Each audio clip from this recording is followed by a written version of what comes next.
Glória a Deus, saudamos a todos na paz do Senhor, amém?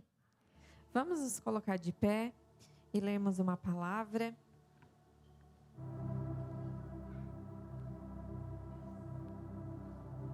Que se encontra em Mateus, capítulo 6, versículo 19.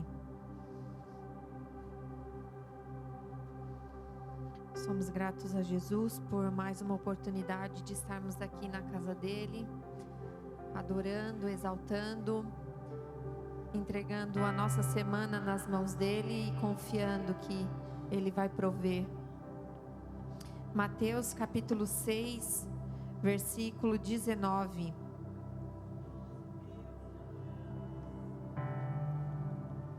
Todos acharam, amém? Diz assim: não acumulem para vocês tesouros na terra, onde a traça e a ferrugem destroem, e os ladrões arrombam e furtam. Mas acumulem para vocês tesouros no céu, onde a traça e a ferrugem não destroem, e onde os ladrões não arrombam nem furtam. Pois onde estiver o seu tesouro, ali também estará o seu coração. Os olhos são a candeia do corpo. Se os seus olhos forem bons, todo o corpo será cheio de luz. Mas se os seus olhos forem maus, todo o seu corpo será cheio de trevas. Portanto, se a luz está dentro de vocês, Portanto, se a luz que está dentro de vocês são trevas, que tremendas trevas são. Ninguém pode servir a dois senhores, pois odiará um e amará o outro, ou se dedicar a um, desprezará o outro. Vocês não podem servir a Deus e ao dinheiro. Você pode se sentar. Observando essa palavra, nós vimos que, e o que eu entendo dela é que ela não fala somente sobre dinheiro, né? Ela fala sobre onde está o nosso coração, onde está o nosso foco, quais são as nossas prioridades, em quem a gente está depositando a nossa confiança, o nosso amor, e para quem a gente está dando o controle das nossas vidas. Se a gente for ler lá em Marcos capítulo 1, versículo 16, diz assim: andando à beira do mar da Galileia, Jesus viu Simão e seu irmão André lançando as redes ao mar, pois eram pescadores.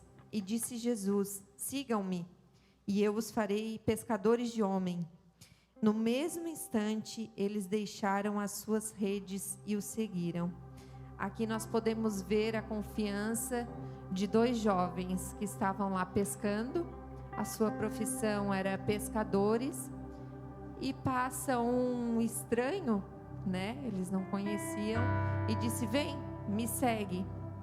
E se hoje alguém passasse por você e dissesse assim: larga tudo que tu estás fazendo e vem, me segue, agora tu és um discípulo meu e você vai ser evangelizador, e você vai ser um cantor para a minha obra, e você vai pregar a minha palavra, só que tu tens que largar tudo, a tua profissão, a tua casa, a tua família.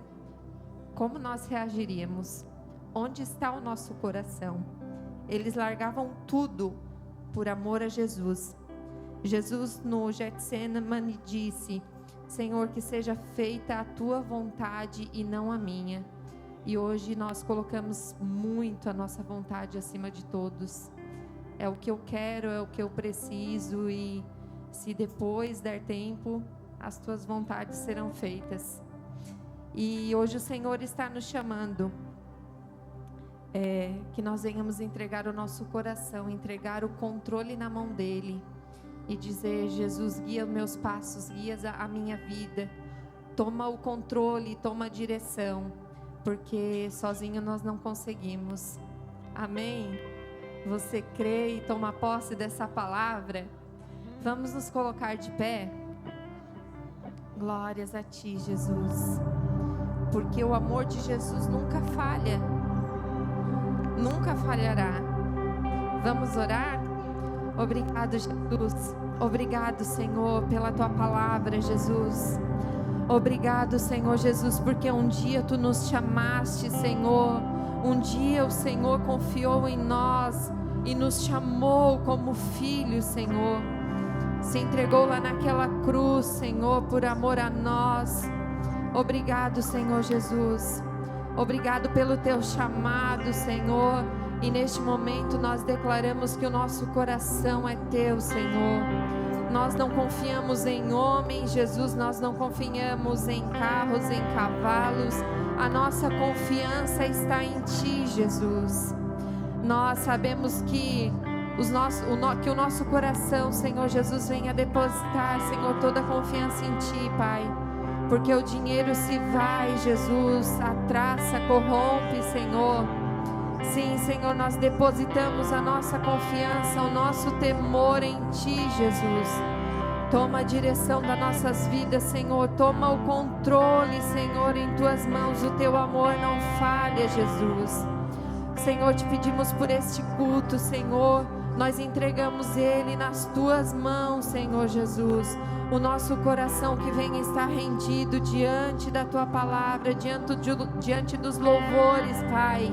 Recebe a nossa adoração diante de Ti, Senhor, com o coração puro, quebrantado, diante da Tua presença, Senhor. Toma a direção de cada louvor que será entoado aqui, Senhor, a cada músico, Senhor, os irmãos que estão na porta, que estão recebendo lá no estacionamento, Senhor Jesus. Somos instrumentos Teus, Senhor. O Teu servo que irá pregar a Tua palavra, Jesus. Usa ele como queres, Senhor. Abrimos o nosso coração a Ti, Jesus. Abrimos o nosso coração a Ti, Jesus. Ajuda-nos, Senhor, a colocar nas Tuas mãos a nossa semana, Senhor. E não nos preocuparmos, Senhor Jesus, a descansar e confiar somente em Ti, Jesus. Aleluia. O amor do Senhor não falha. Você crê nisso? Amém. Glória a Deus.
coopere para o meu bem.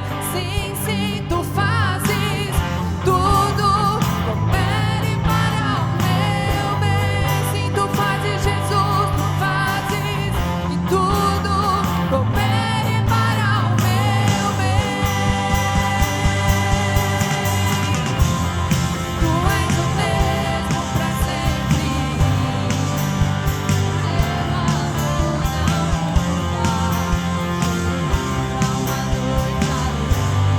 Vem pela manhã. Se o mar nós não temos que temer, porque eu sei que me amas. Teu amor não falha. Nós cremos, Jesus. O teu amor não falha. Nunca, nunca falhará. Teu amor não falha. Ele nunca muda, não falha, não falha. O teu amor não falha. Aleluia. Te adoramos, Jesus.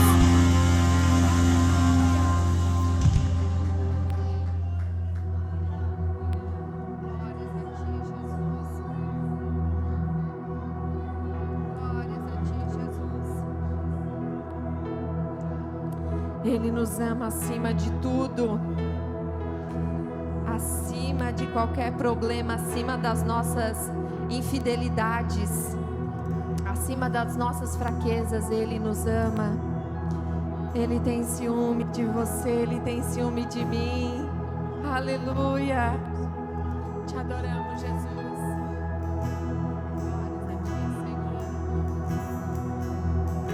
Santo tu és, Jesus. Santo és tu, Jesus. Tem ciúmes de mim. O seu amor é como um furacão, e eu me rendo ao vento de sua misericórdia.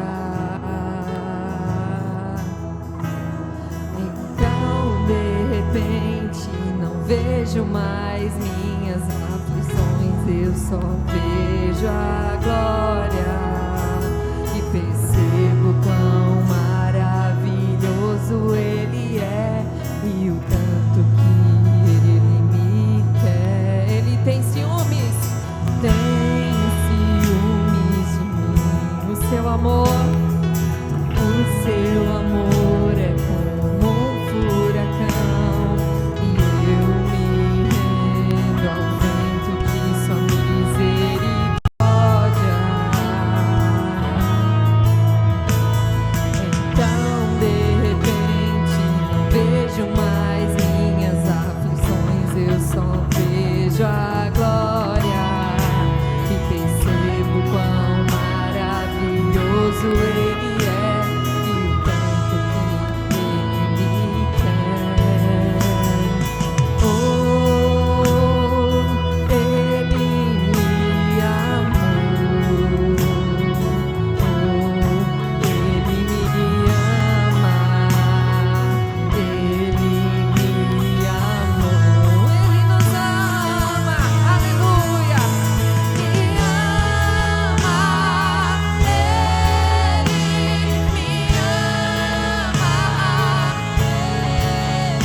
Galardão, seu olhar de graça nos atrai a redenção. Se a graça é um oceano, estamos afogando. O céu se une à terra com um beijo desejo apaixonado, meu coração dispara e o meu peito acelerado. Não tenho tempo pra perder, correr sentimentos quando penso que Ele me ama, Ele me ama, Ele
Jesus, Santo Tu és, Senhor, obrigado pelo Teu amor.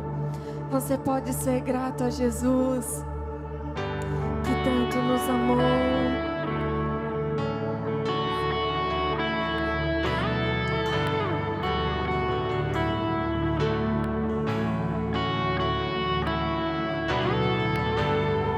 Uma mesa preparada para mim, na presença dos que são contra mim.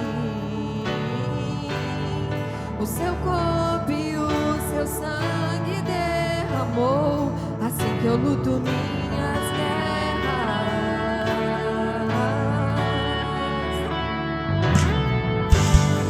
Há uma mesa preparada para mim, na presença dos que são contra mim. O seu corpo e o seu sangue derramou, assim que eu luto minhas guerras. E eu creio que a morte venceu, minha voz levantarei em louvor pelo que fez. Assim que luto minhas guerras, assim que luto minhas guerras, assim que luto minhas guerras. É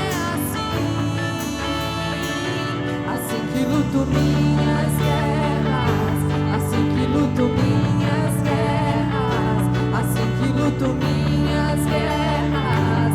É assim. Pelo vale caminha junto a mim, certo misericórdia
ti. Parece que sou secado, mas sou guardado por ti. Diga, parece que sou secado, mas sou guardado por ti. Parece que sou secado, mas sou guardado por ti. Assim que eu luto minhas guerras. Você tem lutado as suas guerras com arma de fé. Eu luto minhas guerras. Assim que eu luto minhas guerras. É assim que eu luto minhas guerras. Assim que eu luto minhas guerras. Assim que eu luto minhas guerras. É assim. Parece que estou secado, mas sou guardado por ti. Parece que estou secado, mas sou guardado por ti. Parece que estou secado, mas sou guardado por ti. Parece que estou secado, mas sou. Assim que eu luto minhas guerras. Assim que eu luto minhas guerras. Assim que eu luto minhas guerras. É assim. Assim que eu luto minhas guerras. É confiando no Senhor. É entregando a Jesus as minhas guerras, minhas preocupações. Assim que eu luto minhas guerras. Assim que eu luto minhas guerras. Assim que eu luto minhas guerras. É assim. A Bíblia fala que o profeta Eliseu estava cercado pela Síria e tinha muitos soldados o cercando. E o profeta Eliseu, além dos soldados que estavam ali na sua visão, ele viu carros e cavalos de fogo. E é assim que lutamos as nossas guerras, é vendo além do que está à frente da nossa visão. É assim que lutamos as nossas guerras, entregando, confiando, entregando as nossas preocupações, o nosso dia de amanhã no Senhor. Aleluia, amém. Glória a Deus. Te adoramos, Jesus. Santo tu és, Senhor. Santo tu és, Jesus. Te adoramos, Jesus. Te adoramos, Senhor. Aleluia.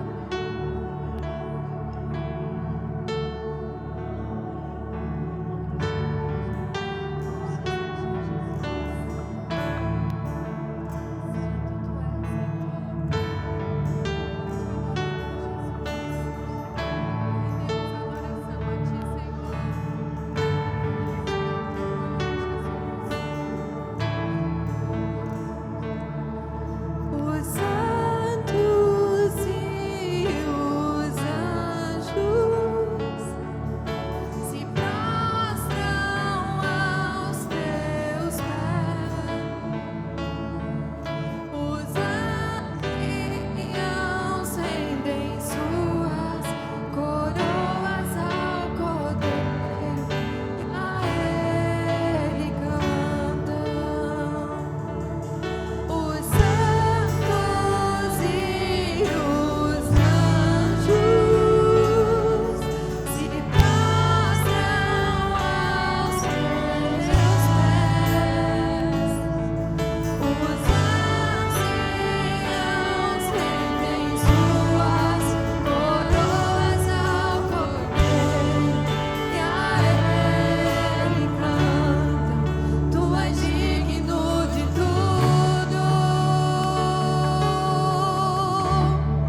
pode levantar suas mãos e dizer: Tu és digno de tudo.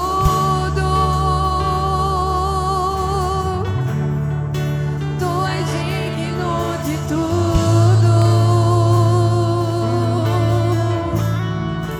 Pois tudo vem de ti e tudo é para ti. Tua é a glória. Tua é a glória, Jesus. Tua é a glória, a honra, o louvor. Aleluia. Aleluia. Te adoramos, Jesus. Obrigado, Senhor. Obrigada pela tua presença neste lugar, Jesus. Obrigada, Espírito Santo, pela tua presença.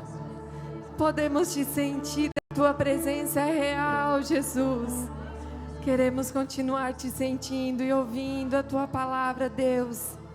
Dirige o teu servo como queres, Senhor. O nosso coração já está cheio, preparado para te ouvir, Pai. Vem mais uma vez e fala conosco, Jesus. Aleluia. Fala conosco, Senhor. Amém. Aleluia.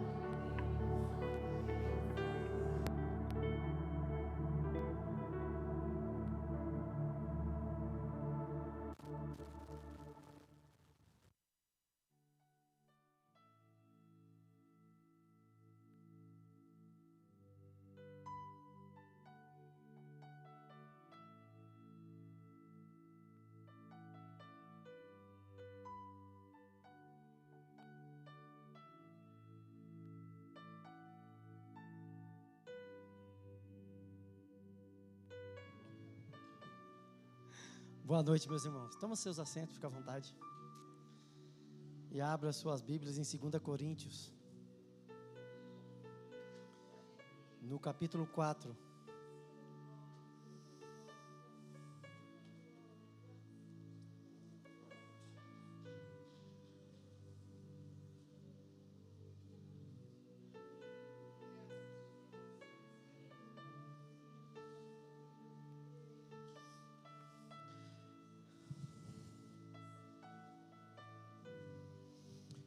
Irmãos, essa não é a primeira pregação de 2025, mas é a primeira vez que eu subo nesse púlpito esse ano. Peço a Deus que me dê forças e coragem para subir ainda muitas outras vezes. Obrigado, meu irmão.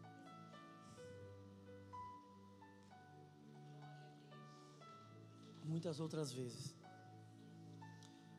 O pastor Wagnaldo já pregou, né? Um culto de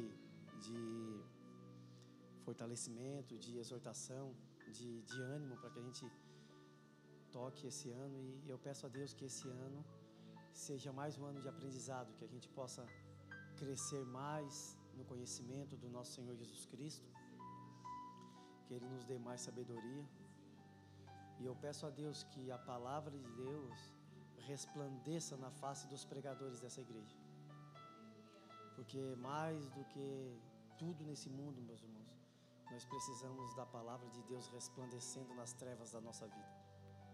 Nada nesse mundo pode dissipar as trevas da nossa existência, das nossas mazelas, do nosso vazio existencial, do que a palavra de Deus. Porque não há outro meio pelo qual nós possamos fortalecer a nossa fé, senão pela pregação da palavra de Deus. Ele falou que como eles crerão se não há quem pregue? A fé e a nossa crença em Deus é fortalecida por meio da pregação, e uma pregação saudável.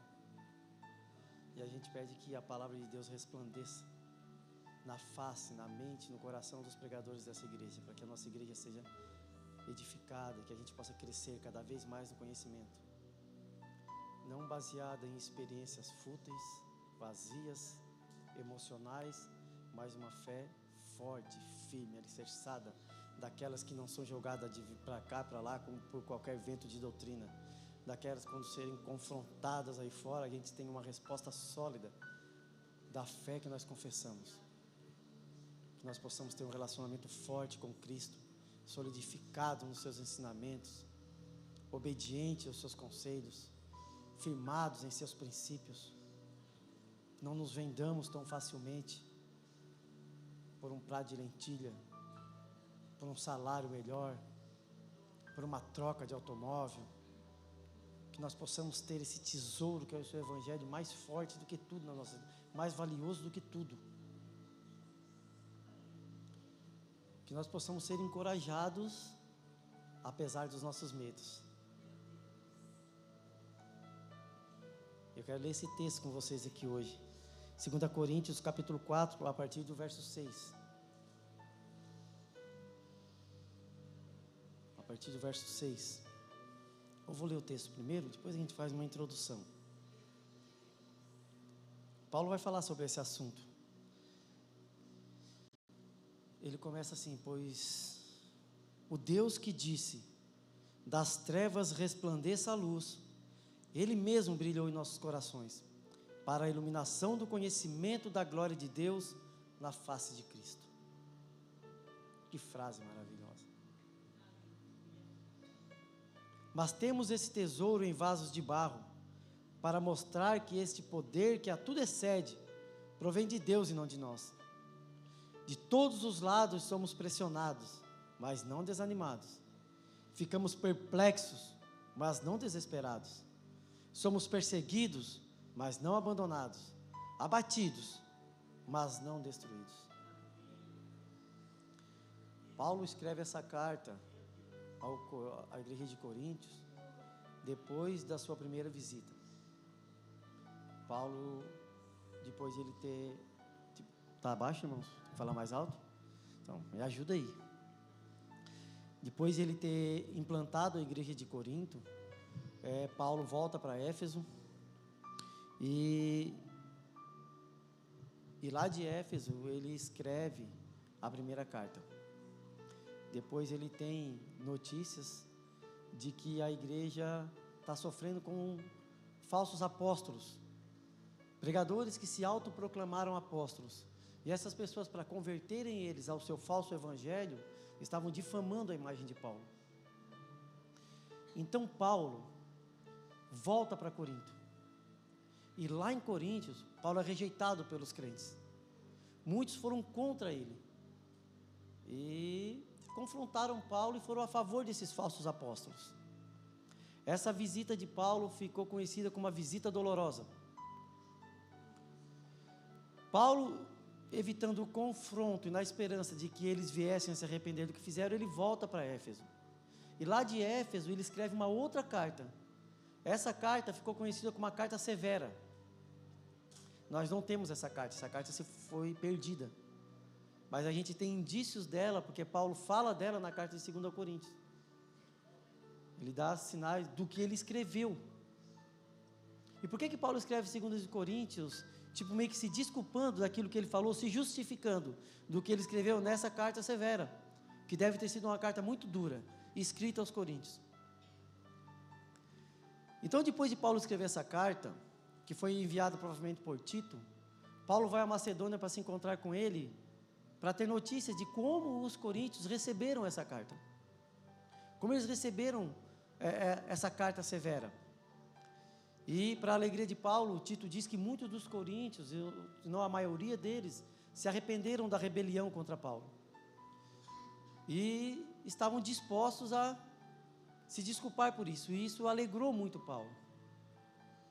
Mas Paulo, muito sábio, não foi direto lá, porque sabia que algum deles poderiam não ter se arrependido, algum deles ainda poderiam estar inflamados, e ainda poderia ter centelhas dessa revolta lá no meio da igreja. Então Paulo pega e escreve a segunda carta aos Coríntios. Nessa segunda carta aos Coríntios, ele justifica o que ele falou nessa carta perdida, que é a carta severa. Ele fala que não pretende visitá-los novamente em tristeza, está no capítulo 2, no verso 1, foi indícios da segunda visita dele, onde ele foi rejeitado. Não pretende mais visitá-los em tristeza. Ele fala, porque se eu entristeço vocês, eu entristeço aqueles que poderiam me alegrar, né? Aí eu já tiro um grande ensinamento que Paulo sabe, né? Que às vezes a gente entristece com as nossas palavras, com as nossas atitudes, as pessoas que no futuro podem nos alegrar. Quem é que pode me motivar? Quem é que pode me ensinar? Quem pode me animar? Quem pode me tocar para frente? São vocês. e se as minhas palavras são rudes, a ponto de entristecer vocês, eu desanimo vocês, quem vai me animar quando eu estiver desanimado? Então Paulo percebeu isso, que ele assim, não pretendo mais visitar vocês, não pretendo cometer o mesmo erro que eu cometi daquela vez, porque eu não quero mais entristecer vocês, e também não quero ser entristecido, porque na dificuldade sou eu que vou animar vocês, e são vocês que vão me animar. Então, meu irmão, quando você tiver com vontade de falar uma besteira, quando você tiver com raiva, faz como Paulo, volta para Éfeso, espera a pessoa se acalmar, tenha esperança de que a pessoa que te ouviu vai te arrepender daquilo ali, assim como ele fez. Então Paulo escreve a segunda carta aos Coríntios, e nessa segunda carta Paulo defende o seu apostolado, do capítulo 1 ao 7 ele defende o apostolado dele, que ele é um apóstolo chamado por Deus. Ele já começa falando, Paulo, apóstolo de Cristo, chamado por Deus, defendendo o seu apostolado que estava sendo difamado pelos falsos apóstolos. E nesse texto que nós temos em mãos, Paulo exorta os crentes por causa da perseguição que ele mesmo seguia e que eles provavelmente vão sofrer, que ele mesmo sofria e que eles agora provavelmente vão sofrer por causa da rejeição dos falsos apóstolos. Por aceitar a verdade, agora por voltar para a verdade, eles vão sofrer essa perseguição. Então Paulo fala dele, e ele fala o motivo pelo qual eles devem se alegrar nisso. Então Paulo defende que o apostolado dele não é um apostolado de glória, mas um apostolado de perseguição. O chamado dele não é um chamado para riqueza, mas um chamado para pobreza. Não é um chamado para perseguir, mas para ser perseguido. Não é um chamado para julgar, mas para ser julgado. Aí ele fala, no começo ele fala assim, portanto, olha o que ele diz no versículo 1 desse capítulo 4. Portanto, visto que temos este ministério pela misericórdia que nos foi dada, não desanimamos. Que ministério? O Evangelho. O de servos, o de cristãos. Nos foi dada por quê? Porque merecíamos? Fomos chamados para ser cristão, para ser crente, para ser convertidos porque merecíamos? Pela misericórdia. Gratuita. Nós não fomos chamados porque fomos bons, Deus não viu nada em bom em nós para que nos chamasse, mas foi pela misericórdia de Deus. E porque Deus nos encontrou pela sua misericórdia, nos chamou pela tua misericórdia, abriu os nossos corações, o nosso entendimento, resplandeceu nas trevas da nossa existência, por pura misericórdia, por bondade, por isso nós não devemos desanimar. Por quê? Porque se Ele fez isso sem ter visto nada de bom em nós, por pura vontade própria, e Deus é um Deus gracioso, e um Deus que não muda, então não desanimamos, porque se Ele fez isso sem que nós merecíamos, por qual motivo Ele iria desistir de nós? Então não nos desanimamos.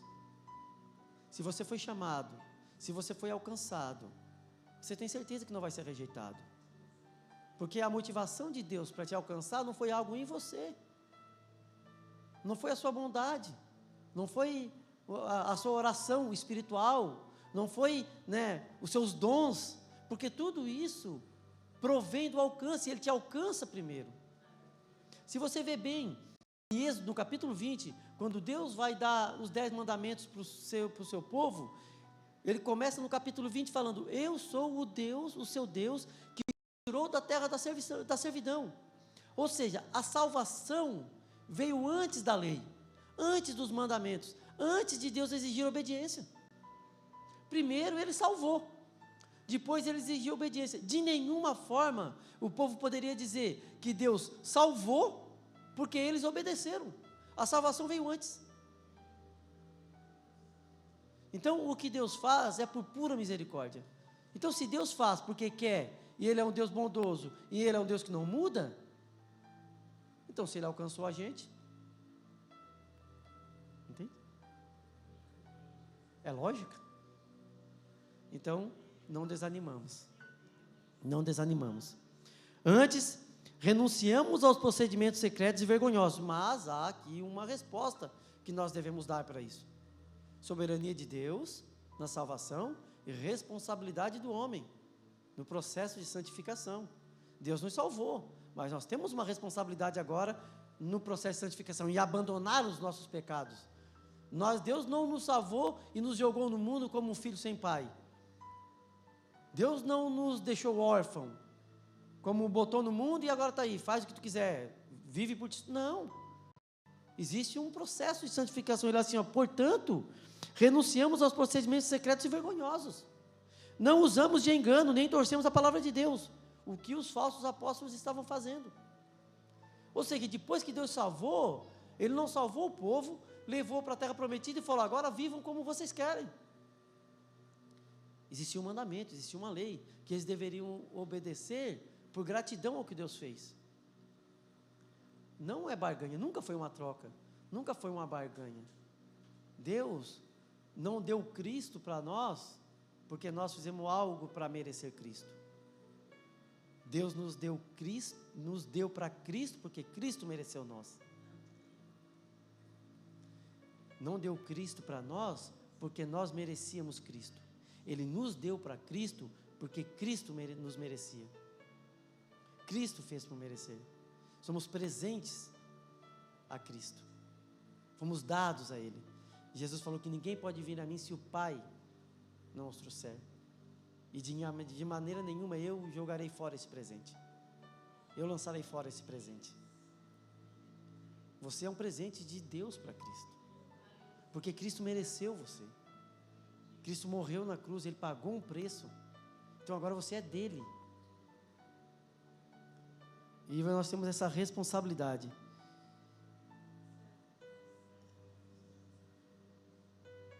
Ao contrário, mediante a clara exposição da verdade, recomendamo-nos a consciência de todos diante de Deus. Mas se o nosso evangelho está encoberto, para os que estão perecendo é que está encoberto. O Deus dessa era cegou o entendimento dos descrentes, para que não vejam a luz do evangelho da glória de Cristo, que é a imagem de Deus.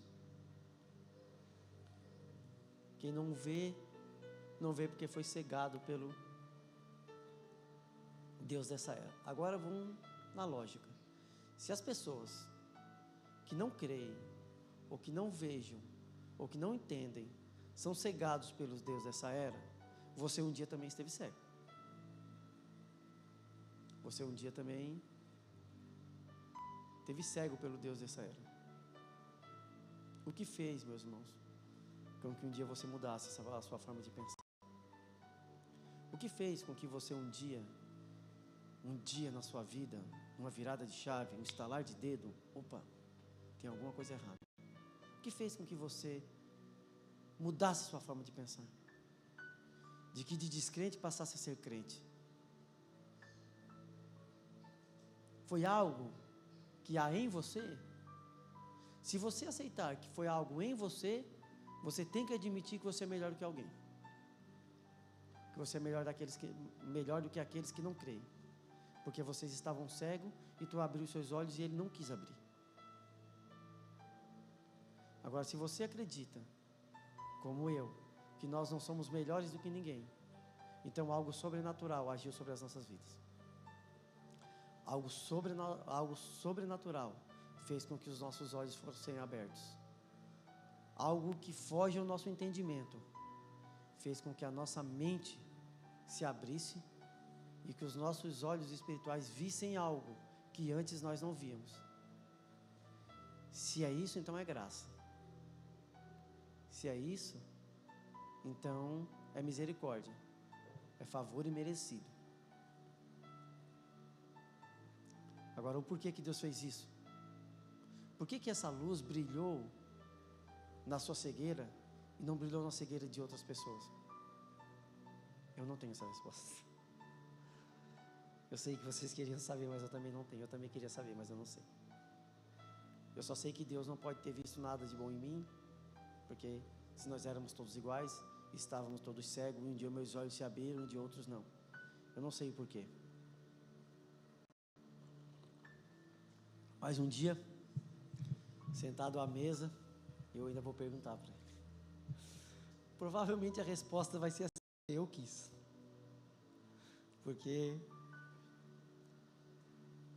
a Bíblia diz que Ele faz tudo o que lhe agrada, tudo que a sua vontade deseja. É como se a vontade de Deus tivesse vontade própria. Ele faz. Então, porque essa luz brilhou nos nossos olhos, é o que Paulo vai falar no versículo 6, onde a gente começou. Então, ele começa dizendo... Para que eu me perdi um pouquinho. Ele diz assim: pois Deus que disse, das trevas resplandeça a luz, Ele mesmo brilhou nos nossos corações. Paulo aqui, ele traz à memória Gênesis, capítulo 1, momento da criação. Ele diz: o mesmo Deus que nas trevas do mundo disse haja luz e dissipou as trevas de tudo que existia, foi esse mesmo Deus que brilhou nas trevas do nosso coração, da nossa existência, e trouxe luz para a nossa vida. Ele disse: o mesmo Deus, pois o mesmo Deus que disse, das trevas resplandeça a luz, Ele mesmo brilhou em nossos corações, para a iluminação da glória de Deus na face de Cristo. O mundo estava lá, em trevas, e Deus, com todo o seu poder criativo, que é um atributo divino e não do homem, com seu poder criativo, Ele disse que se resplandeça a luz, e a luz se fez, e o mundo se tornou claro, trouxe vida ao mundo. Esse mesmo Deus, com esse mesmo poder criativo, chegou diante de nós e resplandeceu em nós o nosso entendimento. Irmão, me diz uma coisa: por que Deus criou o mundo? Porque quis. Porque Deus quis criar o mundo. Ele não precisava, não foi por necessidade. A Bíblia fala que Deus, ele é imutável e plenamente satisfeito na Trindade. Deus Pai, Deus Filho, Deus Espírito, plenamente satisfeito num relacionamento perfeito desde a eternidade. Criou o mundo não por necessidade, mas porque quis, por sua vontade. Esse mesmo Deus que por vontade própria disse resplandeça a luz nas trevas de tudo que Ele criou, esse mesmo Deus resplandeceu nas trevas do coração humano porque quis, por vontade dEle, por vontade própria. É a analogia que Paulo está fazendo. Ele está trazendo para nosso entendimento uma coisa que já aconteceu no mundo material, para que a gente possa entender o que Deus faz no mundo espiritual. É Ele que resplandeceu nas nossas vidas. E para quê? Para que Paulo resplandeceu? Para que Paulo? Paulo não. Por que Deus, Paulo foi resplandecido também. Por que Deus resplandeceu na nossa vida? Por que brilhou em nossos corações? Por que Deus fez isso? Qual o motivo de Ele vir iluminar os nossos corações? Para que nós nos tornássemos melhor, para que nós ficássemos ricos, para que nós ficássemos mais inteligentes? Não. O único motivo real pelo qual Deus teve que brilhar nas trevas do nosso coração foi para que nós reconhecêssemos a glória dEle na face de Cristo. Para que nós reconhecêssemos que Cristo é o próprio Deus encarnado. Para que nós reconhecêssemos que Cristo é a imagem plena de Deus na terra. Para que nós reconhecêssemos que Ele saiu do seu alto e sublime trono e habitasse entre os homens. Para que nós reconhecêssemos que Deus abrisse mão de toda a sua divindade, de toda a sua plenitude e habitasse num corpo falho, um corpo que ia sofrer as agruras desse mundo. Essa foi a maior humilhação de Deus, para que nós reconhecêssemos que Deus se humilhou por nossa causa. Todo esse processo de resplandecer nas nossas trevas é para que nós reconhecêssemos quem é Cristo, para que nós acreditássemos em Cristo, para que nós nos convertêssemos. Sabe o que é que Paulo está dizendo? Que o mesmo poder criativo que Deus exerceu na criação do mundo foi o que Deus exerceu na revelação do homem, na conversão do homem. O poder que Deus exerceu para criar tudo que existe e fazer a luz brilhar em tudo que existe, esse mesmo poder criativo teve que ter exercido por Deus para que eu e você pudéssemos crer em Cristo.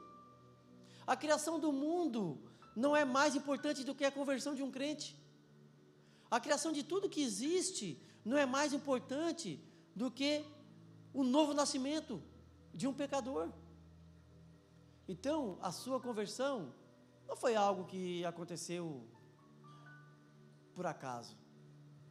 Você estar aqui, meu irmão, você crer em Cristo, você olhar para Ele como seu Salvador, não é algo que aconteceu por acaso, e nem é uma obra menor de Deus.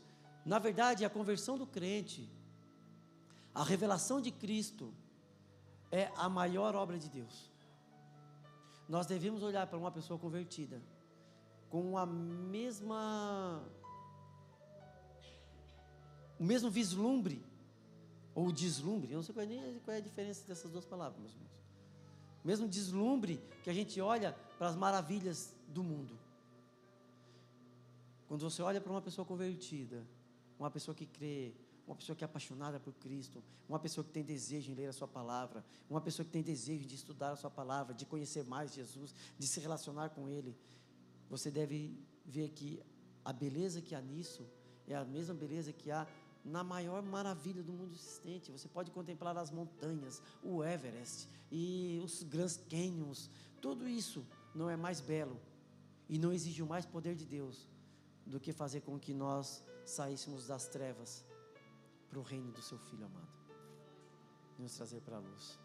Foi o mesmo Deus que fez aquilo, que fez isso. Por isso, nós não devemos desanimar. Por isso, não desanimamos, pois o mesmo Deus que disse que se resplandeça a luz é o mesmo Deus que brilhou nos nossos corações.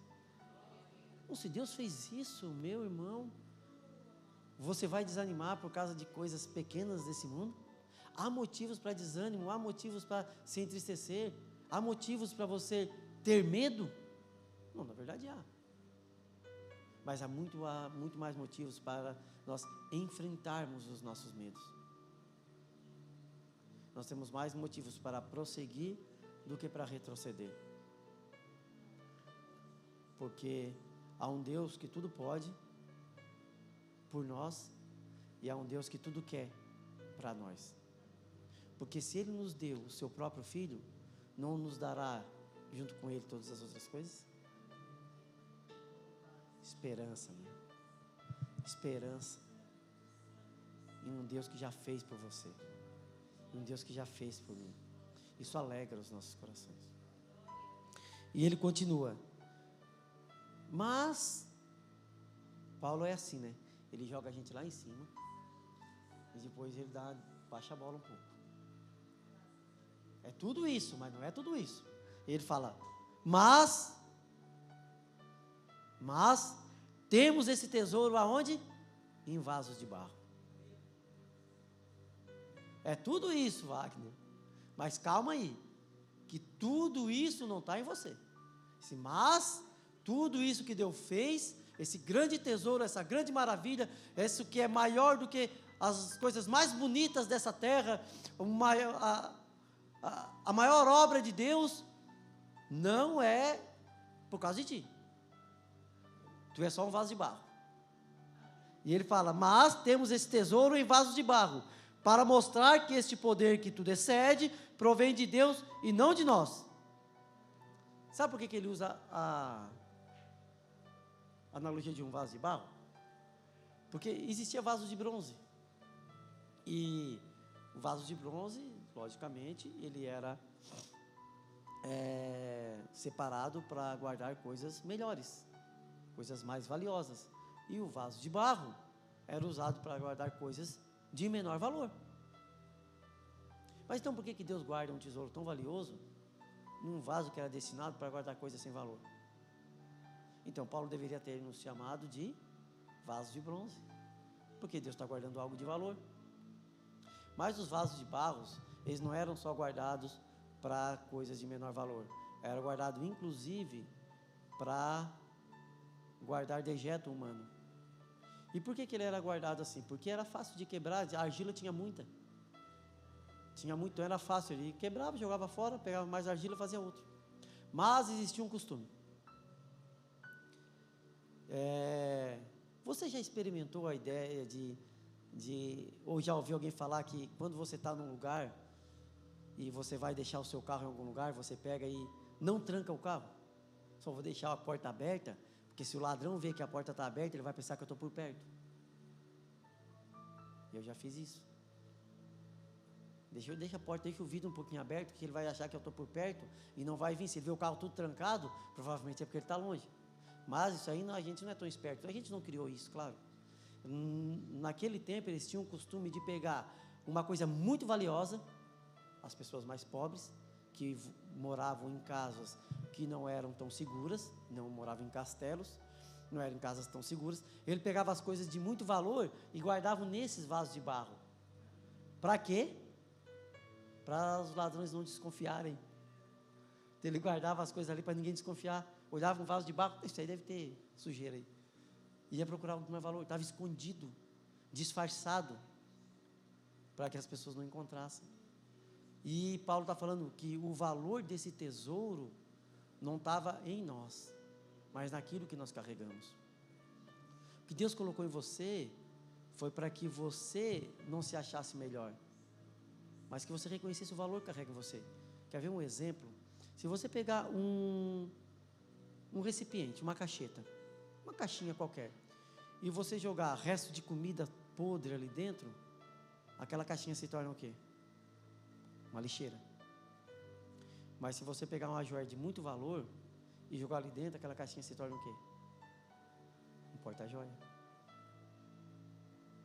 O valor que nós temos para Deus não está baseado daquilo que nós somos feitos, mas naquilo que nós carregamos. O material que a caixa é feita é o mesmo. O que determina o seu valor é aquilo que ele carrega. Se for lixo, meu irmão, é uma lixeira. Se for joia, é um porta-joia. Deus nos colocou esse tesouro dentro de nós para que nós nos transformássemos em um porta-joia. Não em uma joia, mas em um porta-joia. Tão logo essa joia seja tirada dali de dentro, ela volta a ser uma simples caixa. Se botar lixeira, ela volta a ser lixeira. Então, o Evangelho, a palavra que nós carregamos, deve ser guardada com muito carinho, porque o nosso valor está intrínseco àquilo que nós carregamos, a palavra de Deus. E Paulo fala que nós somos como esse vaso, que muda o seu valor, tão logo a gente perca aquilo que a gente carrega. Então, temos que guardar essa palavra dentro do nosso coração. Temos que guardar esse Evangelho, temos que guardar tudo aquilo que Deus fez em nós, a luz que resplandece nas trevas, então logo ela sai e volta a ser trevas. E quão trevas será, como a irmã leu aqui no começo. Então o que nos valoriza é a obra de Deus, a obra da salvação, tudo o que Deus fez, mas nós temos esse tesouro em vasos de barro, para mostrar que este poder, que poder? Tudo aquilo que Deus fez, o poder criativo, que nos trouxe das trevas, que nos levou para a luz, que agora resplandeceu a luz em nós, onde essa luz pode resplandecer por meio de nós nas trevas de outra pessoa. Esse poder de levar luz às nações não está em nós, mas naquilo que carregamos. Não somos poderosos, é Cristo que habita em nós, é o Espírito que habita em nós, que resplandece por meio de nós. Somos instrumentos da mão de Deus, tão simples assim. Mas tão logo a gente começa a reconhecer e achar que nós somos o valor, que eu tenho o poder, esse poder não está naquilo que eu carrego, mas está naquilo que eu sou. Tão logo a gente começa a pensar assim, a luz que habita em mim começa a se apagar. E em vez de eu levar luz, eu levo trevas. A diferença entre Paulo e aqueles falsos apóstolos. Paulo está dizendo, eu sou o apóstolo que carrego isso, mas eles são os vasos que carregam aquilo, que não carregam nada. Ele está mostrando a diferença entre ele e os falsos apóstolos para os coríntios. Aí eu pergunto para você, que está sentado nessa igreja, é uma pergunta que você não precisa responder, responde para si mesmo, e eu respondo para mim também. Você tem condições de reconhecer um verdadeiro pregador do Evangelho e um falso pregador do Evangelho? Se você sair daqui e você for lá e ligar a internet, e você abrir uma palavra e ouvir uma pregação, você tem condições de reconhecer que aquele cara é um pregador verdadeiro do Evangelho e um falso pregador? Ou você vai fazer igual a igreja de Coríntios? Tão logo ouça uma palavra que massageie o seu ego, que seja gostoso de ouvir, que satisfaça uma coceira nos seus ouvidos, você abandona o verdadeiro pregador? Que era Paulo, meu irmão. Tinha fundado uma igreja, tinha pregado um evangelho, que falou que se alguém pregar um evangelho diferente do nosso, que seja anátema. Esse cara foi rejeitado pelos crentes da igreja, por falta de discernimento, por ter um relacionamento muito raso com as escrituras, não reconheceu, não identificou, não teve discernimento de identificar um falso e um verdadeiro Pregador da palavra, nós temos que ser isso, nós temos que conhecer a verdade, conhecer a Bíblia, estudá-la para que a gente possa reconhecer, discernir entre o falso e o verdadeiro. Você nunca vai reconhecer uma nota falsa de dinheiro, vamos falar de dinheiro, você nunca vai pegar numa mão uma nota falsa e reconhecer a falsa, se você não souber como é que é a verdadeira. Se você não reconhecer a verdadeira, você nunca vai saber o que é falso. E às vezes você está tratando de forma superficial a palavra que o seu pastor prega e dando mais atenção nas palavras que você ouve na internet, de pessoas que não têm responsabilidade nenhuma com a sua vida. Pessoas que estão se lixando se na segunda-feira você vai pegar aquela palavra, vai tentar botar em prática e não vai conseguir e vai se frustrar com aquilo. Não tem nenhum compromisso com a sua vida. E a gente rejeita o alimento que é colocado na nossa mesa, que é feito com carinho, que é feito com amor.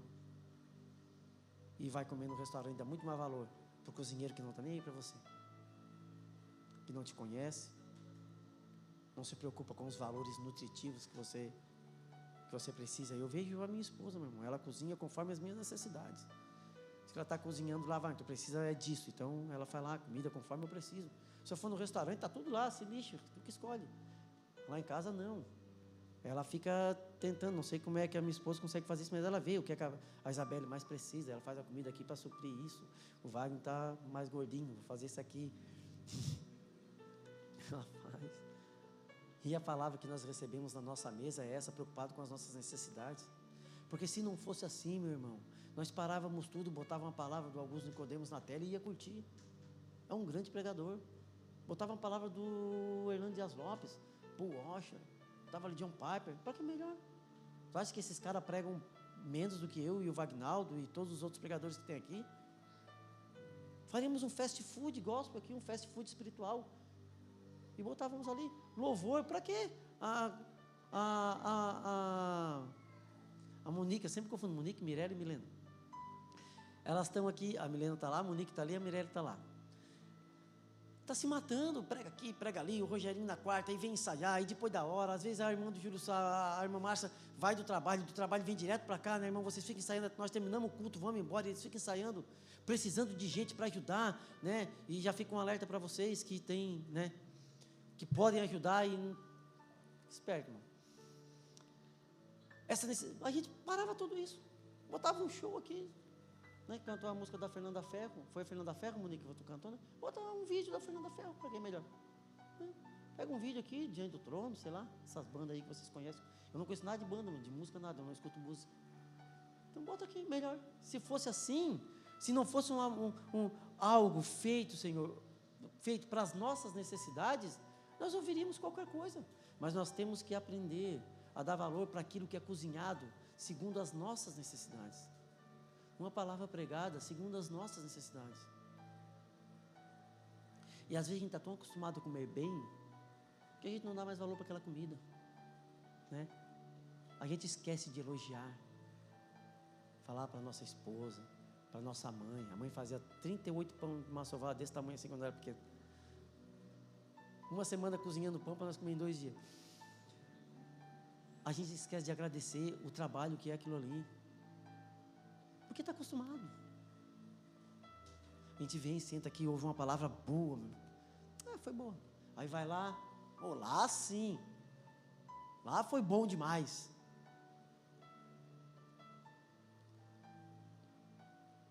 Eu nem sei porque que eu comecei a falar sobre isso mesmo.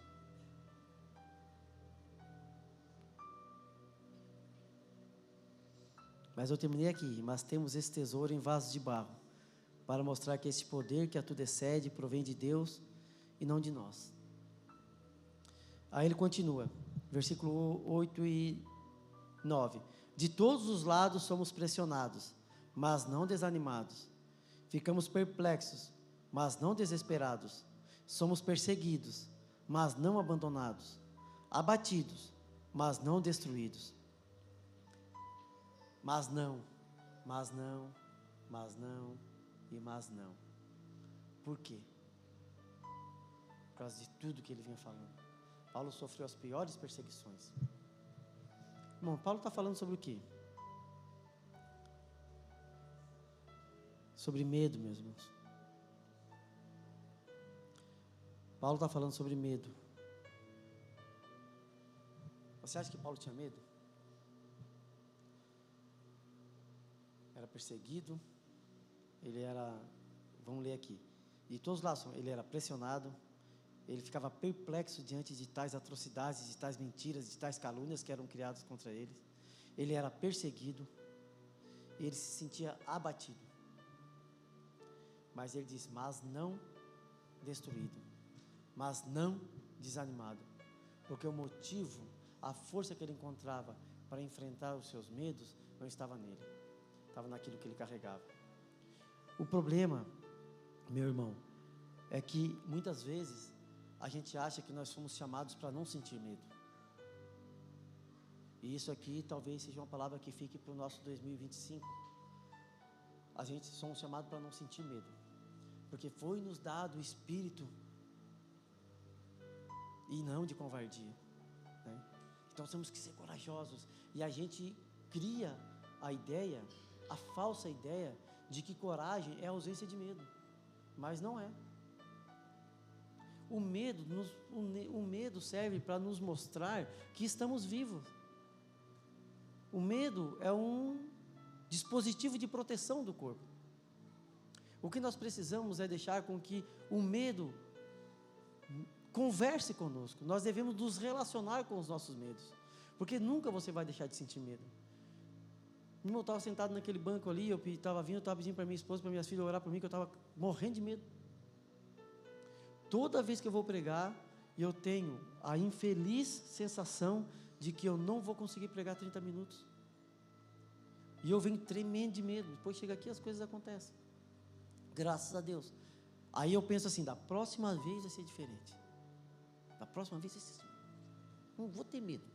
Vou ficar tranquilo, né? Aí a gente vem. Aí eu sento ali, dá uns 30 minutos de louvor, eu sinto um carrossel de sentimentos. Tem hora que eu fico tranquilo. Vou ficar tranquilo, dá até um sono. Daqui a pouco eu estou, meu coração, bum, bum. Nós somos assim. E com medo, mas será que vai dar? Não, vou ficar tranquilo, vai dar certo. Não, mas se eu esquecer de alguma coisa, né? Aí tento anotar. Nós somos assim. O medo nos mantém vivo. O medo nos mostra quem nós somos. Quer ver um exemplo prático para a nossa vida? Quem já viu o filme do Rock? Eu já vi tudo várias vezes. Lá em casa, volta e meia, começa a maratona. Daí a mulher já pensa, começou. É uma semana todo mundo tendo que ver o filme do Rock. De vez em quando eu vejo, porque não é um filme de luta, meu irmão. É um filme de experiência de vida. Tem muitos ensinamentos. No último filme do Rock, o Rock com 70 e poucos anos, ele vai enfrentar o campeão mundial, Mason Dixon. Olha essa história. O campeão é um cara desprestigiado, ganhou de todo mundo.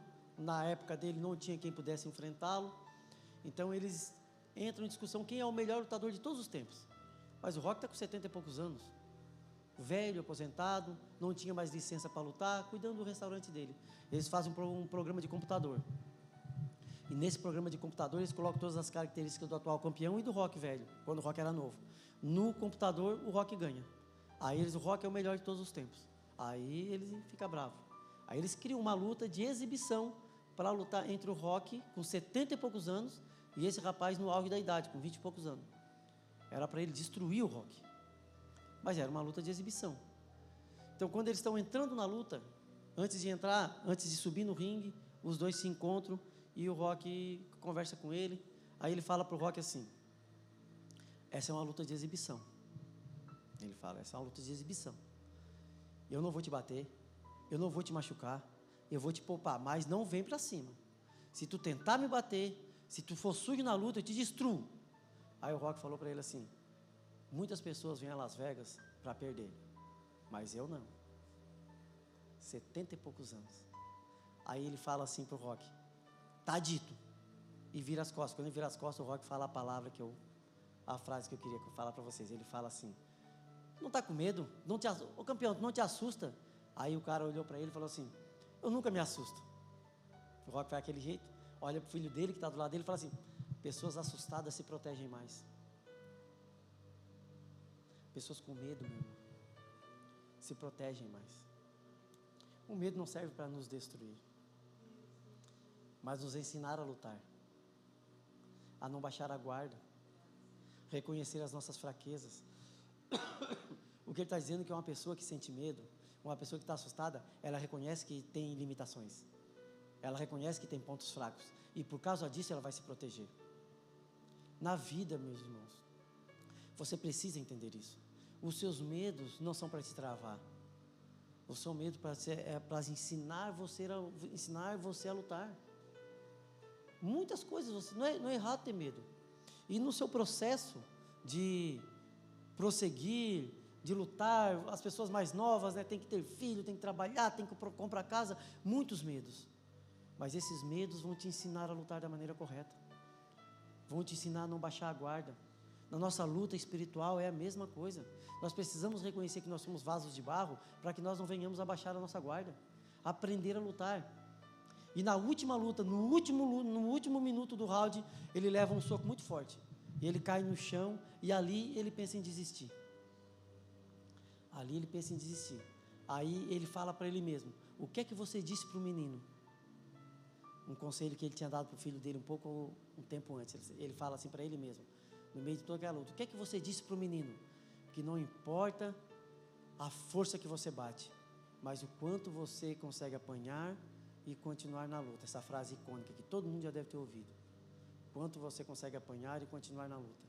Aí, porque ele disse isso para o menino, ele sentiu um peso de responsabilidade, porque se ele falou isso para o rapaz, ele precisa agir agora de tal forma.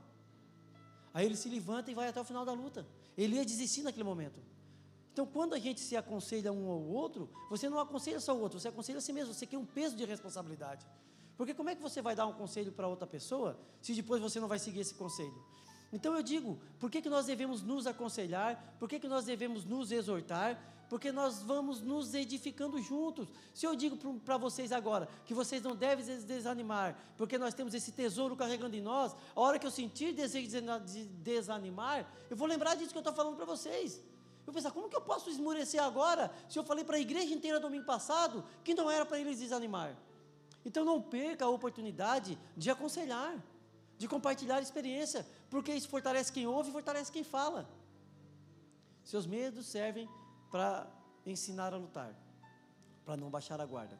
Então, quando você sentir medo, não pense que você é fraco, quer dizer, pense que você é fraco sim, mas não pense que isso vai te destruir, ou que você é mais fraco de alguém. Todos têm medo. O medo é para nos mostrar que estamos vivos, e que nós devemos prosseguir, mesmo com medo, porque coragem não é ausência de medo. Coragem é você continuar, mesmo sentindo medo. Coragem é você transpor os seus limites, mesmo com medo. Coragem é você enfrentar as suas próprias limitações. Para encerrar, eu vou dar um outro exemplo, do Batman.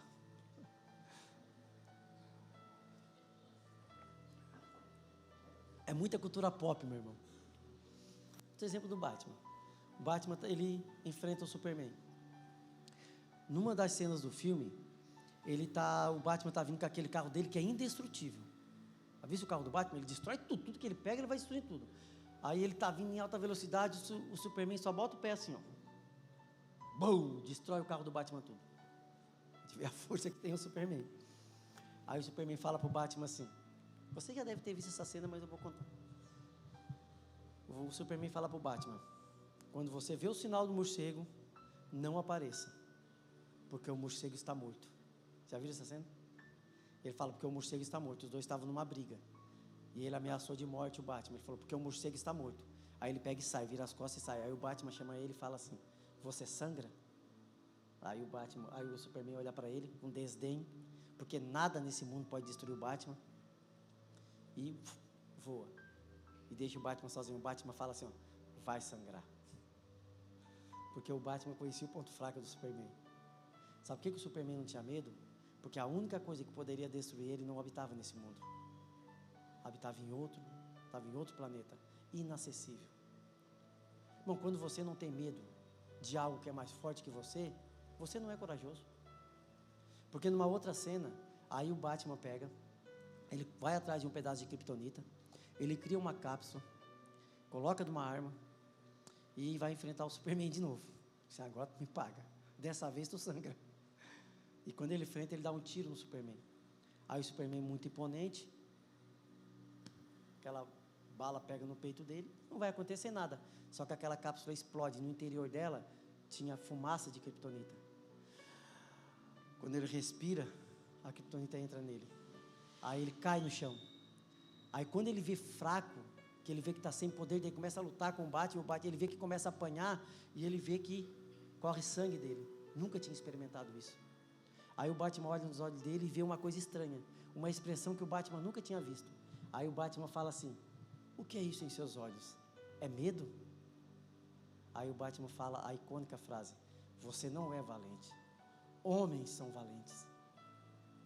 Porque o Superman não lutava para enfrentar os seus medos, ele lutava com a certeza de que nunca poderia ser destruído. Diferente do Batman. O Batman ia enfrentar o homem mais forte do mundo, sabendo que poderia morrer a qualquer momento, porque era um homem simples. A valentia consiste em você enfrentar os desafios, mesmo sabendo que pode ser destruído. Mesmo sabendo que pode ser destruído. O Batman falou: homens são valentes. A valentia, meu irmão, não está em você achar que não pode ser destruído, que você é imponente, que você é forte, que você é valente. A valentia consiste em você conhecer as suas falhas, conhecer as suas fraquezas, conhecer as suas limitações, mas mesmo assim, seguir em frente. Mesmo assim, continuar em frente. Mesmo assim, não desanimar, porque você sabe que a sua força não provém de você mesmo, mas daquilo que habita em você, daquilo que Deus escondeu em você, a palavra de vida, a resplandecente imagem de Deus na face de Jesus Cristo. Amém? Portanto, não desanimamos, porque aquele que disse que resplandeça a luz nas trevas, resplandeceu em nossos corações. E agora nós temos esse tesouro guardado em nós, como no vaso de barro. E prossigamos como o Batman. Amém? Que Deus abençoe cada um de vocês.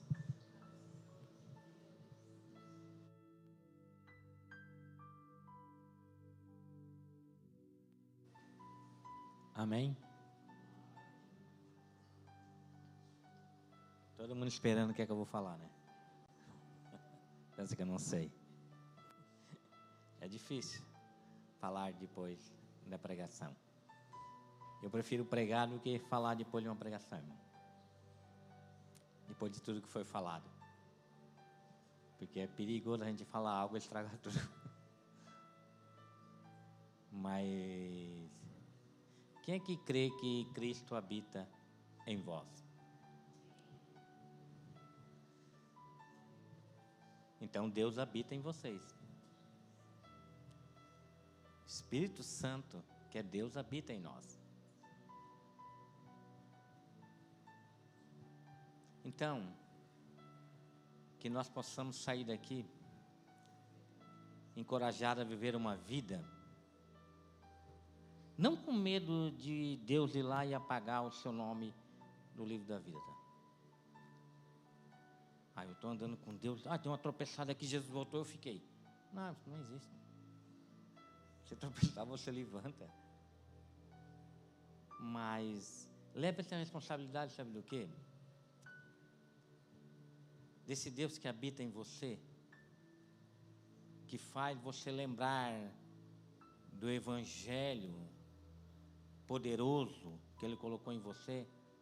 Sabia que Ele vai fazer você sempre lembrar do que você deve fazer, do que você não deve fazer.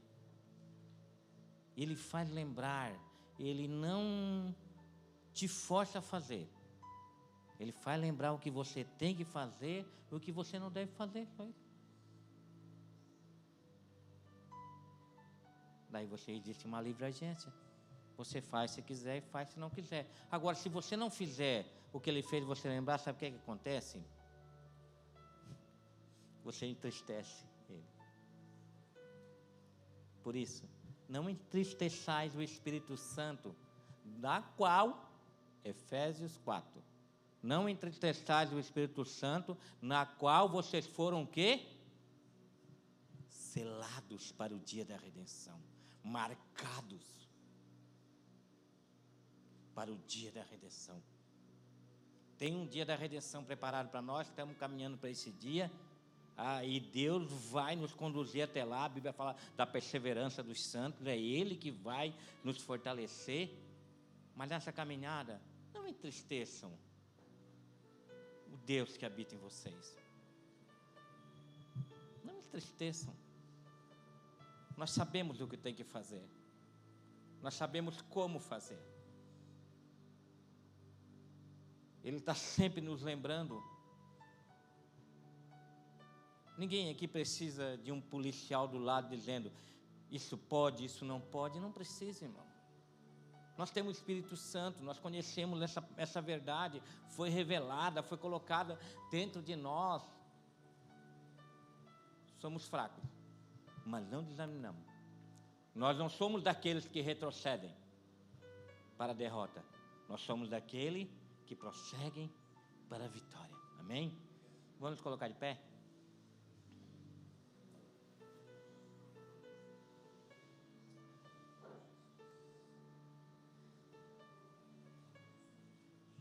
Vamos dar as mãos, como uma grande família?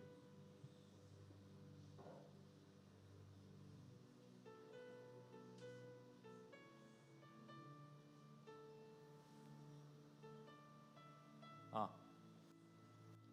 eu vi eles se batendo ali atrás, eu sabia que alguma coisa tinha. E vamos orar, agradecendo a Deus por essa palavra que enche o nosso coração de desejo de alegrar esse Deus que habita em nós. Senhor, nosso Deus e nosso Pai, obrigado, Senhor. Obrigado porque o Senhor dissipou as trevas que cegavam o nosso entendimento, Senhor. E esse ato foi tão maravilhoso, e quando o Senhor nos resgatou do império das trevas, nós entendemos que esse resgate valeu mais que o mundo inteiro. Porque para o Senhor uma alma vale mais do que toda a criação criada, todo o universo criado. Então nós te damos graças, Senhor, e te pedimos obrigado, Senhor, porque o Senhor nos achou, o Senhor nos salvou, o Senhor nos resgatou, e o Senhor tem dado forças para continuarmos vivendo, Senhor, uma vida de santidade, Senhor. Ajuda-nos, Senhor, cada vez mais sermos uma igreja, Senhor, que não venha te entristecer, mas uma igreja que venha te alegrar, porque a alegria do Senhor é a nossa força. Se o Senhor estiver alegre conosco, o Senhor nos fortalece, nós somos fortes. Então te damos graças, Senhor, e te pedimos o seu auxílio sempre presente, Senhor, nas nossas fraquezas, nas nossas enfermidades, nas nossas decepções, nos nossos medos que façam com que nós venhamos buscar coragem no Senhor. Então ajuda-nos, Senhor, a prosseguir. Ajuda-nos, Senhor, a permanecer, Senhor, na Tua palavra, para que possamos ser uma árvore frutífera, Senhor. Obrigado, Senhor, por cada família que está aqui esta noite. Obrigado por cada família, cada irmão representado aqui. Cremos que o Senhor tem ouvido as orações feitas neste lugar, que o Senhor tem alcançado vidas através da intercessão da Tua igreja neste lugar e em outros lugares também, Senhor. Mas cremos acima de tudo que o Senhor está conosco, sempre presente, nos ajudando e nos fortalecendo.